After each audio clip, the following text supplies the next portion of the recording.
अस को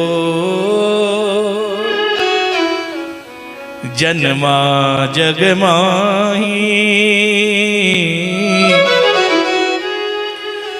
प्रभुता पाई जिसे मद नाही।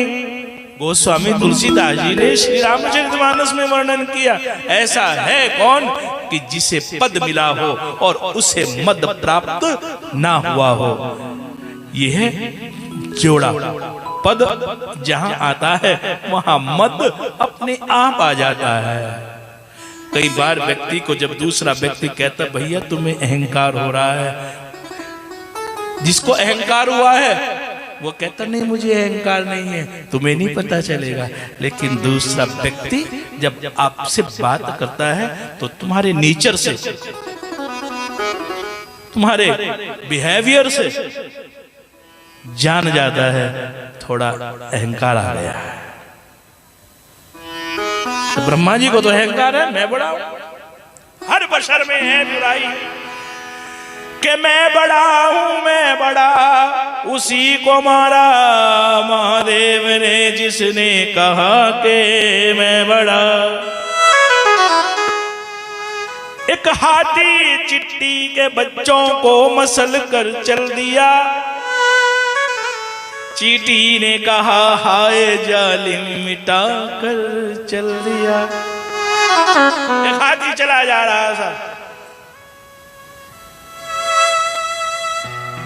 हाथी से तात्पर्य एक अहंकारी मानव से।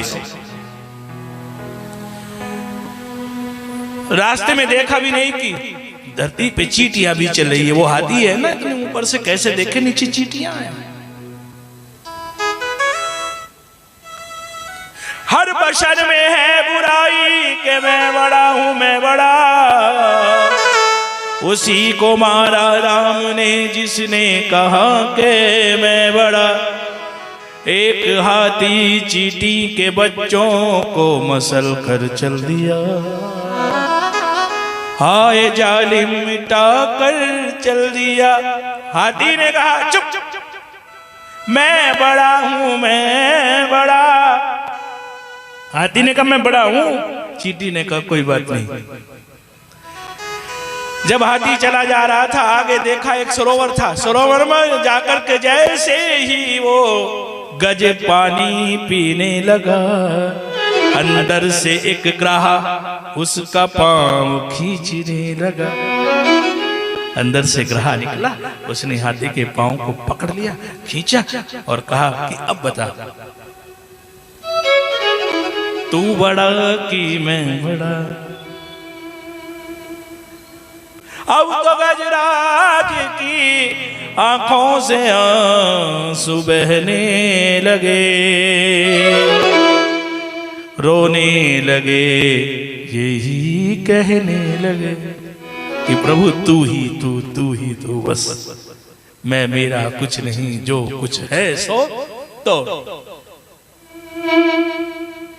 लघुता से प्रभु ता मिले,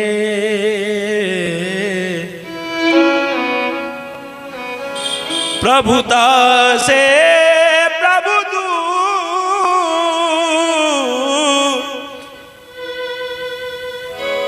भगवान कहते हैं कि जितना बड़ा हो जाता है मैं उससे उतना ही दूर चला जाता हूं।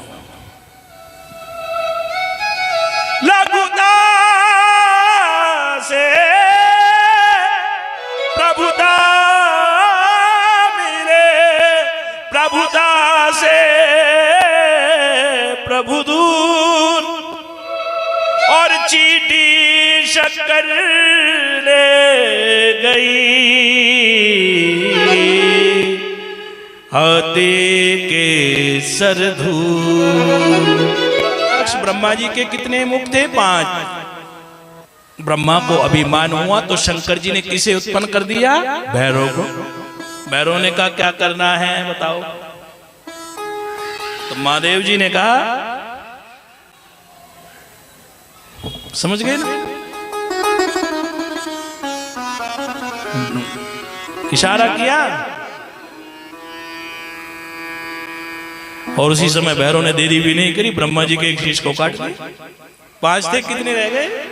4। अब भैया ब्रह्मा जी का शीश तो कट गया। अब जब भैरव बाबा वहां से चले आगे तो पीछे पीछे ब्रह्म हत्या चलने लगी। और पता ना यमन में चली, आगे आगे बाबा भैरव जा रहे हैं और पीछे पीछे ब्रह्म हत्या जा रही है। तो भैरव सोचने लगे मैंने ब्रह्मा जी का शीश तो काट दिया, लेकिन मुझे तो ब्रह्म हत्या लग गई। तो नारद जी मिल गए। नारद जी ने कहा भैरव बाबा क्या बात, पसीना आ रहा है? तो ना भैरव ने कहा मैं दुनिया में चला गया, लेकिन ब्रह्म हत्या का दोष ना मिटा। कहते ब्राह्मण के साथ छल नहीं करना चाहिए, कपट नहीं करना चाहिए, ब्राह्मण के धन का कभी भी आपको मिसयूज नहीं करना चाहिए, ब्राह्मण से धोखा नहीं करना चाहिए। कहते जल यदि आप जहर पीते हैं तो जहर पीने से परिवार का वही सदस्य मरता है जिसने जहर खाया है, लेकिन जो ब्राह्मण का धन खाता है, मंदिर का धन खाता है,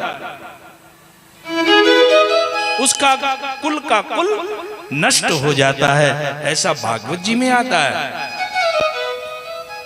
हिनस्ति विश्वतारम प्रश्मायति वरिद्रवी कूलम समूलम दहति ब्रह्म स्वर अणि पावकः।